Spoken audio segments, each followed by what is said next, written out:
Bismillahirrahmanirrahim. Alors, on va faire une autre partie du cours arithmétique dans Z. Alors, on va faire ce qu'on appelle les classes d'équivalence modulo en entier naturel. Donc, pour ceci, on considère deux entiers naturels, tels que deux entiers naturels n et r, tels que n différent de 0 et r comprend entre 0 et n.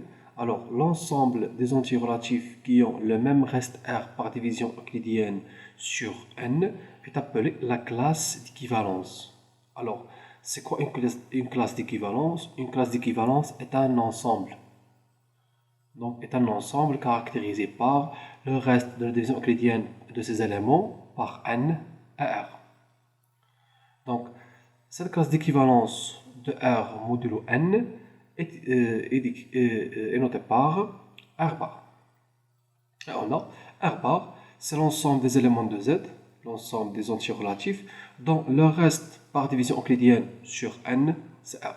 Donc, c'est l'ensemble des éléments de Z, dont le reste par division euclidienne sur N est R. Donc, par exemple, pour n égale à 2, la classe de 0, donc R, dans notre exemple, c'est 0. Donc la classe de 0, c'est l'ensemble des entiers relatifs dont la division euclidienne par 2, dont un reste 0. C'est-à-dire, c'est l'ensemble des entiers relatifs qui sont multiples de 2, ou en particulier, c'est l'ensemble des nombres pairs. Et la classe de 1, c'est l'ensemble des entiers relatifs, dont le reste de la division euclidienne par 2, c'est 1. Donc, en particulier, c'est l'ensemble des nombres impairs. Donc, pour n est égal à 3, ici on a pris l'exemple n est égal à 2, et ici on a pris l'exemple n est égal à 3. Donc, la classe de 0 modulo 3, c'est l'ensemble des entiers relatifs dont le reste par division euclidienne sur 3, c'est 0. Donc, en particulier, c'est l'ensemble des multiples de 3. Donc, c'est l'ensemble 3K tel que K appartient à Z. Ici, on a noté classe de 0 et ici, on a noté classe de 0. Mais on sait que ici, la classe de 0 modulo 2 et ici, la classe de 0 modulo 3. Ce n'est pas la même chose. Ici, c'est le multiple de 3 et ici, c'est le multiple de 2. Donc, ce n'est pas la même chose. Donc, pour n égale à 2, on remarque par exemple que Z, c'est l'union de la classe de 0 et la classe de 1. Donc Z, c'est l'union des nombres. La classe de 0, on a dit que c'est l'ensemble des nombres pairs. La classe de 1, c'est l'ensemble des nombres impairs. Donc Z, c'est la classe de 0, union la classe de 1. Donc c'est l'union de l'ensemble des nombres pairs et les nombres impairs. Donc pour n égale à 3, on a Z est égal à l'union de la classe de 0 et la classe de 1 et la classe de 2. Donc, cette égalité, c'est une égalité entre les ensembles. Alors, on a la première inclusion évidente. Donc, la classe de 0 est inclue dans Z, la classe de 1 est inclue dans Z, la classe de 2 est inclue dans Z. Donc, pour la deuxième inclusion, donc, on a si x appartient à Z, alors si x appartient à Z, alors le reste de la division euclidienne de x par 3, donc c'est soit 0, si le reste c'est 0, on pose le x dans la classe de 0, si le reste c'est 1, on pose le x dans la classe de 1, si le reste c'est 2, on pose le x dans la classe de 2. Donc nécessairement, x, si x appartient à Z, alors nécessairement x c'est soit dans la classe de 0, soit dans la classe de 1, soit dans la classe de 2. Donc, on a l'égalité Z est égale à l'union des ensembles 0 bar, 1 bar et 2 bar. Donc, plus général, pour tout entier naturel non nul, on a Z, c'est l'union des classes d'équivalence modulo n. Donc ici, pour n égale à 3, on a 3 classes d'équivalence. Pour n égale à 2, on a 2 classes d'équivalence. Pour un n quelconque, on a n classes d'équivalence, donc de 0 jusqu'à n-1, la classe de 0 jusqu'à la classe de n-1. Alors, on va noter l'ensemble des classes d'équivalence. On va former un autre ensemble qu'on appelle l'ensemble des classes d'équivalence. Alors, l'ensemble des classes d'équivalence contient les classes d'équivalence modulo un entier naturel. Donc, les classes d'équivalence modulo n, on a 0 bar, 1 bar, 2 bar, jusqu'à n-1 bar. Alors, cet ensemble est noté z sur nz. Alors, c'est quoi z sur nz? C'est l'ensemble des classes d'équivalence modulo n. Alors, z sur nz contient n éléments. Donc, la classe d'équivalence, c'est un ensemble, et cet ensemble devient un élément de z sur nz, comme on a vu dans les ensembles, le cours des ensembles. Donc, par exemple, la classe de z sur 3z, c'est 0 bar, 1 bar, 2 bar. La classe de z sur 5z, c'est 0 bar, 1 bar, 2 bar, 3 bar, 4 bar. Donc, on va définir deux opérations sur cet ensemble des classes d'équivalence. Donc, par exemple, on considère deux éléments x bar et y bar de l'ensemble z sur nz. Alors, on va définir la somme sur cet ensemble des classes d'équivalence. Donc, la somme de deux classes, c'est la classe de la somme.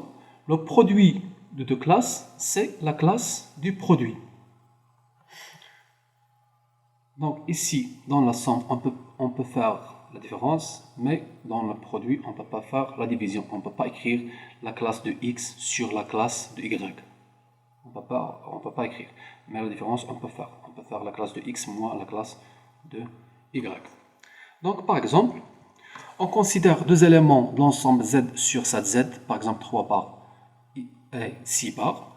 Alors, la classe de 3 plus la classe de 6, c'est la classe de 3 plus 6. Donc, c'est la classe de 9. Et 9 est congru à 2 modulo 7. Donc, la classe de 9 et la classe de 2, c'est la même chose. La classe de 9 et la classe de 2, c'est la même chose. Donc, par exemple, un autre exemple, la somme de 5 bars et 8 bars dans z sur 9z. Donc, la classe de 5 plus la classe de 8 dans z sur 9z, c'est la classe de la somme de 5 plus 8 qui est égale à 13. Et 13 est congru à 9, est congru à 4, pardon, modulo 9. Donc, 13 est congru à 4 modulo 9. Donc, la somme de 5 bars plus 8 bars dans z sur 9z est égale à 4 bars. Donc, par exemple, le produit, on prend un exemple, le produit de 5 bars et 8 bars dans z sur 9z est 5 fois 8. Donc, c'est la classe de 5 fois 8, c'est la classe de 5 fois la classe de 8, c'est la classe de 5 fois 8, c'est la classe de 40, et 40 est congru à 4, 40 est congru à 4 modulo 9. Donc, la classe de 5 fois la classe de 8, c'est la classe de 4. On prend un représentant qui est inférieur strictement à 9 et supérieur ou égal à 0, c'est mieux. C'est mieux que 40. Donc, par exemple, on va donner le tableau de somme dans z sur 4z.